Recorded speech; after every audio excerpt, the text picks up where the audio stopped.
Voici une vidéo sur un sujet dont j'avais déjà fait un peu allusion il y a quelques années sur une autre chaîne. On va parler du libre arbitre. Faudrait peut-être que je rappelle la définition vite fait. Avoir un libre arbitre supposerait que vous pouvez choisir entre plusieurs plans d'action, sans aucune influence, entrave. Et de ces plans d'action résultent les différents événements qui composent votre vie. La vie, c'est juste une période de temps, durant laquelle se succèdent des événements, entre votre naissance et votre mort. Vous avez donc choisi de devenir policier, et non pompier. Vous avez choisi cette glace au chocolat, et pas à la vanille. Vous avez choisi de croire en ce Dieu bien précis, de cette religion, de ce sous-courant de cette religion parmi des centaines. À la place de religion, je peux aussi dire que vous avez choisi d'adhérer à cette idéologie, ce courant de pensée parmi des centaines d'autres. Le communisme, l'écologie, le vivre ensemble, l'abolition des frontières, de la propriété privée, la gauche, la droite, le centre, etc.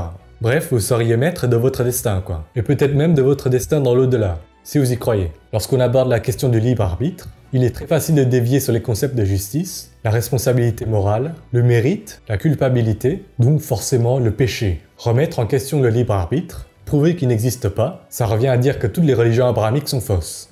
De même que l'édifice politique, l'éthique moderne. Ça bouleverse notre façon de vivre en société. Aujourd'hui, en 2022, de ce conseil du corps humain, après de nombreuses réflexions et expérimentations, on arrive à en déduire que le libre arbitre n'existe pas, ne fait même pas sens. Je viens de vous spoiler la conclusion de la vidéo. Et allez, maintenant on passe à la démonstration technique.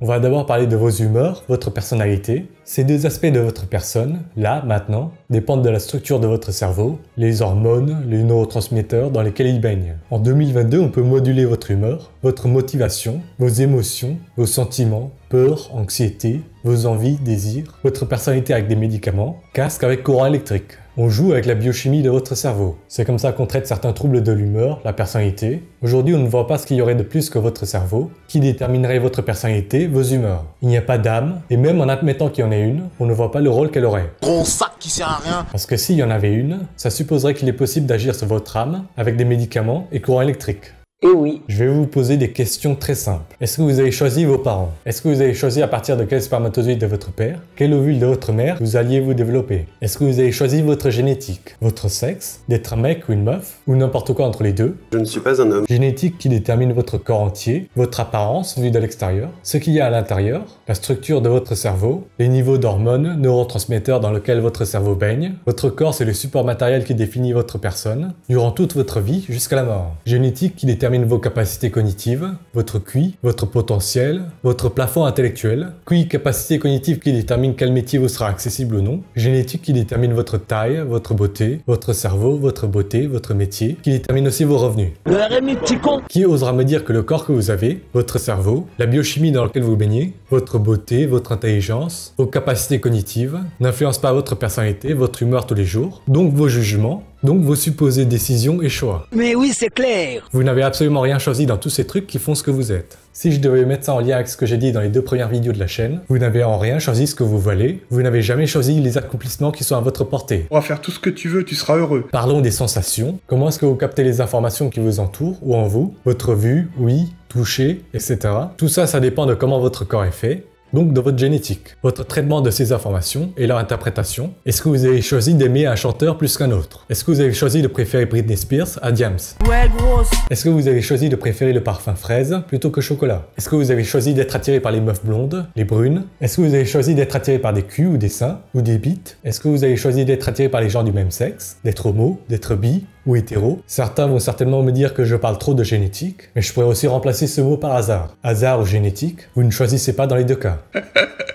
Et si je ne parle pas de génétique, c'est pareil pour l'environnement. Est-ce que vous avez choisi le lieu de vie de vos 15 premières années? Oui. Certainement pas. Vous avez suivi vos parents, et c'est tout, quoi. Est-ce que vous avez choisi les camarades, les rencontres de vos 15 premières années? Est-ce que vous avez choisi le fait que votre père ou votre mère vous tabasse, vous fasse des trucs sous la ceinture sans votre consentement, et qui vont vous marquer à vie? Marquer votre comportement, votre personnalité? Est-ce que vous avez choisi la religion de vos parents? Si vous êtes croyant, il y a 99% de chances que vous soyez de la même religion qu'eux. Étonnant, non? Tous les éléments que j'ai mentionnés depuis le début de la vidéo ont déterminé la personne que vous êtes là maintenant, votre personnalité, vos humeurs au quotidien, vos goûts, désirs. Ce qu'est votre corps à cet instant bien précis détermine votre personne la seconde d'après. Un peu comme une chaîne de dominos. Tous les éléments que j'ai mentionnés influencent toutes les décisions et choix que vous avez l'impression de prendre durant toute votre vie. C'est la vérité. C'est la vérité. Parlons maintenant des pensées. Vous pouvez le vérifier en direct pendant que vous regardez cette vidéo. Je vais vous demander de penser à un film. Son titre. N'importe lequel. Un bon, un mauvais. Que vous l'ayez vu ou non, on s'en fout. Sur les 5 secondes qui viennent de passer, il a dû y avoir une petite poignée, moins de 5 films qui vous sont venus à l'esprit, et vous en avez choisi un seul. Pourquoi ce sont ces 5 films qui sont apparus dans vos pensées? Parmi tous les titres de films que vous connaissez, après toutes ces années de vie, vous en connaissez certainement plusieurs dizaines, voire centaines. Pourquoi ces 5 précisément? Est-ce que vous avez choisi de penser à ces 5? Est-ce que vous avez choisi de ne pas penser à tous les autres? Vous êtes certainement au courant qu'il y a un film qui s'appelle Bambi. Pourquoi celui-là n'est pas apparu dans votre esprit? Aujourd'hui, dans 3 heures, vous allez peut-être penser à Mia Malkova, mais comment cette pensée de Mia Malkova est venue à vous? Est-ce que vous l'avez choisi? Il se peut que tout de suite après, vous ayez envie de mater un de ces films, mais est-ce que vous avez choisi d'avoir envie de mater une de ces vidéos? Vous avez certainement d'autres tâches importantes à faire, et il y a des pensées, des idées qui apparaissent sans cesse dans votre esprit, et ça vous fait procrastiner. Est-ce que vous pouvez choisir, décider, de ne penser à rien de superflu dans les 10 prochaines minutes, pour pouvoir enfin vous concentrer et bosser? Venga, que la voz de la tarde.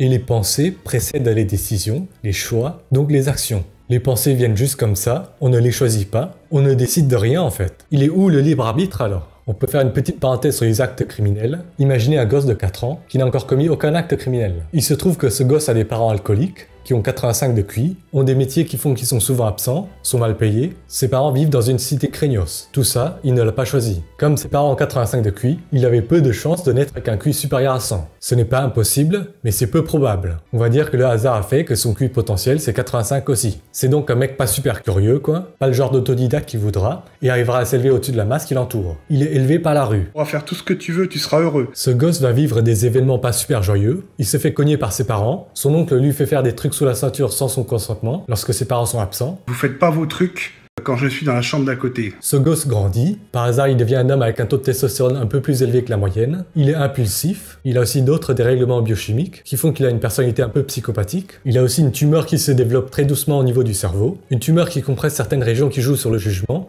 l'inhibition, il va vivre avec toute sa vie sans le savoir. Il se trouve que sa génétique, l'environnement dans lequel il grandit, les accidents de la vie font que ce mec est aussi un peu psychotique. Il entend des voix, il a des hallucinations qui sont loin d'être anodines. Plus le temps passe, plus le mec a de plus en plus souvent des pensées macabres qui lui traversent l'esprit. Comme je l'ai dit avant, on ne choisit pas les pensées qui émergent en nous. Et un jour, il ne peut plus se retenir et il passe à l'acte.